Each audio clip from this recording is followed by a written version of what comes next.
حضرت امیر معاویہ کے بعد یزید کو ان کی جگہ خلیفہ بنایا. اب یہاں رک کے یہ بات بھی سمجھ لو. یار کہتے ہیں یہ بڑا ظلم ہوا ہے. کیا ظلم ہوا ہے؟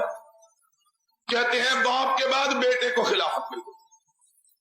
ہم نے کہا ہوش سے ذرا مسئلہ سن لینا. آج اللہ کے فضل و کرم سے اس طرح مسئلہ سمجھاؤں گا کہ پہلے کبھی نہ سمجھا ہوگا اور پھر قیامت تک کبھی نہیں بھولے گا انشاءاللہ.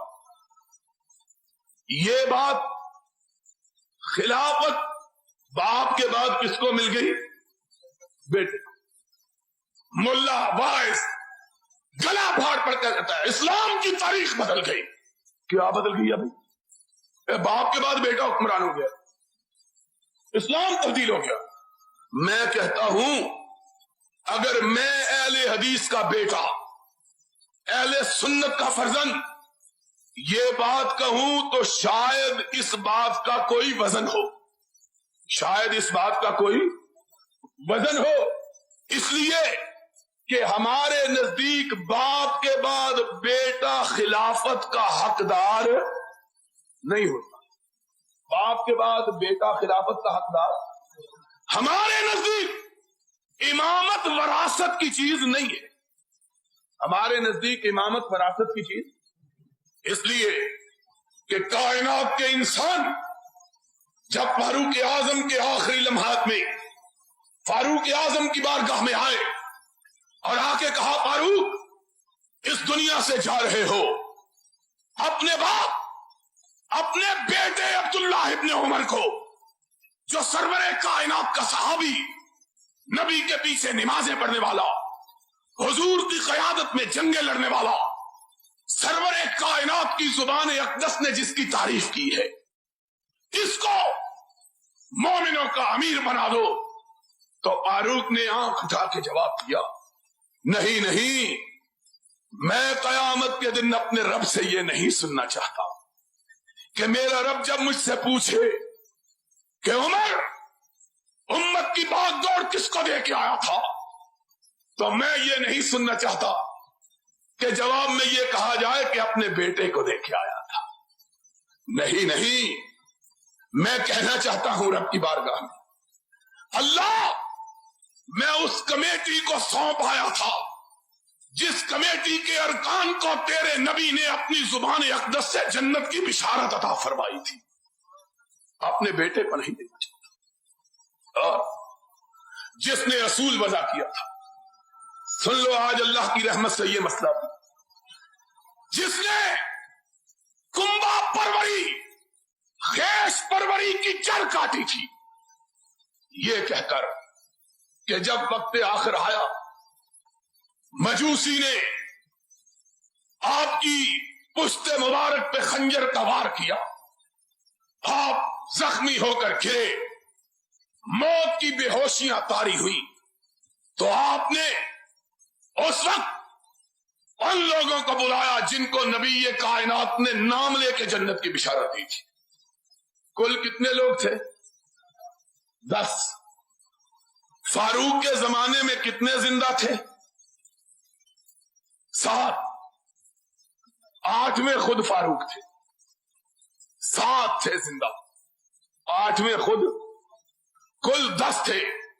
ایک صدیق اکبر, فاروق اعظم, عثمان ذی النورین, علی مرتضی, طلحہ, زبیر, عبد الرحمن ابن او, حضرت ابو عبیدہ ابن جراح اور حضرت سعید ابن عاص رضی اللہ تعالی عنہم اجمعین.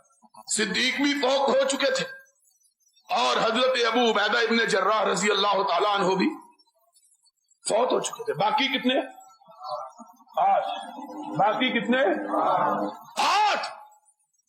ان میں سے 8 میں خود حضرت فاروق اعظم. باقی کتنے؟ 7. بلایا 7 کے ساتھ کو اور 6 کے لیے حکم دیا کہ ان میں سے کسی ایک کو خلیفہ منتخب کر دے. منتخب کتنے چھوڑے؟ 6. باقی کتنے تھے؟ 7. کل کتنے تھے؟ 7. خلافت کتنے لوگوں میں محدود کی؟ 6 میں. 7واں کو کیوں نکالا جانتے ہو؟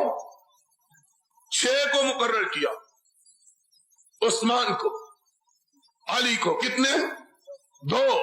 طلحہ اور زبیر، 4. عبد الرحمان اور سعد ابن ابی وقاص. 6 کو مقرر کیا، 7ویں کو نکال دیا. پوچھنے والے نے پوچھا ان 6 کو کیوں مقرر کیا؟ کہا یہ وہ ہیں جن کا نام لے کے نبی نے جنت کی بشارت دی ہے. رب پوچھے گا امت کی باغ دوڑ کے لیے کن کو مقرر کیا؟ تو میں کہوں گا اللہ ان کو جن کے نام لے کے تیرے نبی نے جنت کی بشارت دی تھی. انہوں نے کہا 7واں بھی تو ہے. آنکھوں میں آنسو آ گئے. کہا 7واں بھی ہے.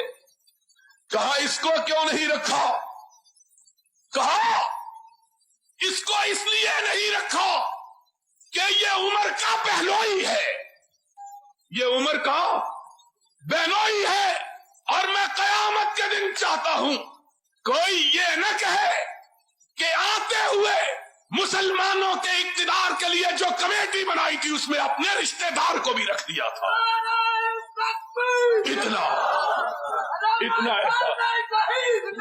اتنا احساس کہ اپنے رشتہ دار کو نبی کی زبان اقدس سے جنت کی بشارت پانے کے باوجود خلافت کمیٹی میں رکھنا گوارا. ان کو کہتے ہیں خلافت اپنے کنبوں کو دے گی. کس کنبے کو دے گی؟ یہ ہمارے نزدیک تو قابل اعتراض ہو تو ہو. تمہیں کیا تکلیف ہے کہ باپ کے بعد بیٹا؟ ان کو یہ بات کہنے کا کیا حق ہے جن کے مذہب کی بنیاد ہی اس بات پر ہے کہ باپ کے بعد بیٹا، بیٹے کے بعد پوتا، پوتے کے بعد پڑپوتا، پڑپوتے کے بعد اس کا بیٹا، اس کے بعد اس کا بیٹا، اس کے بعد اس کا بیٹا. اور جن کی امامت چلتی ہی نسل میں ہے ان کو معاویہ پہ اعتراض کا حق کہاں سے مل گیا ہے؟ جن کے مذہب کی بنیاد وراثت پر ہے وہ اعتراض کیوں کرتے؟ ان کو کیا حق ہے اعتراض؟ اور مسئلہ سمجھ آیا کہ نہیں آیا؟ جن کے مذہب کی بنیاد ہی نسل پرستی پر ہے، جن کے مذہب کی بنیاد ہی وراثت پہ ہے، وہ امیر معاویہ پر. اور اگر امیر معاویہ کے بعد انہوں نے اپنے بیٹے یزید کو خلافت دے کر کسی غلطی کا ارتکاب کیا تھا تو میں تم سے یہ پوچھتا ہوں، ہم سے نہ پوچھو، تم سے یہ پوچھتا ہوں کہ حضرت علی کے بعد پھر ان کے بیٹے حضرت حسن کو کیسے خلیفہ بنایا گیا؟ اگر یہ بات غلط تھی تو اس کا ارتکاب معاویہ سے 20 برس پہلے حضرت علی نے کیا رضی اللہ تعالی. امیر معاویہ نے اپنے بیٹے یزید کو سن 60 میں اپنا ولی عہد نامزد کیا اور حضرت حسن کو حضرت علی نے سن 40 میں 20 سال پہلے. اگر یہ بات قابل اعتراض تو یہ عجیب بات ہے کہ کسی شاعر نے شاید اسی لیے کہا ہے ای گناہ ہے اس کے در شہر شما 20 گناہ. تمہاری بستی میں ہو تو وہ ثواب اور ہماری بستی میں ہو تو گناہ. معیار ایک ہی رکھو، ہمارے لیے بھی وہی پیمانہ اور اپنے لیے بھی وہی پیمانہ. ہم کرتے ہیں اعتراض اس لیے کہ ہمارے نزدیک باپ کے بعد بیٹا خلافت اور امامت کا وارث ہو سکتا. تم کو کیا حق ہے؟